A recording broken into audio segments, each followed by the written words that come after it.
എടാ ഞാൻ ഇവിടെ ഒരു കൊത്തപ്പണിയിൽ നിൽക്കണം. വന്നിട്ട് നിന്റെ ഗ്യാസ് ശരിയാക്കി തരാം. ഒരു വീട് തന്നെ ഒറ്റയ്ക്ക് നിന്ന് പണിയണ ഉളിയ മുരളിയുടെ മോനാണ് ഞാൻ. അറിയാല അറിഞ്ഞൂടെ? വെച്ചിട്ട് പോളെ.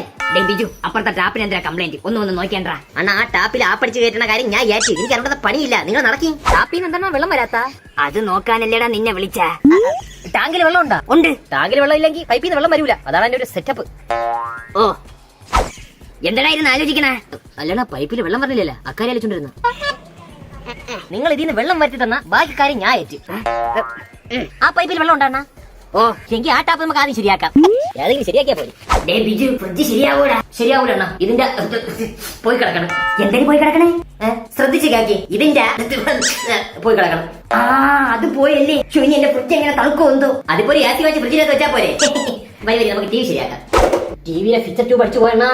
Fixer tube? എടാ, സെറ്റ് ബോക്സിനാണ് കംപ്ലൈന്റ്. ഇപ്പൊ ഫിക്സർ ട്യൂബ് അടിച്ചു പോയില്ലേ? ഇനി ശരിയാക്കാം.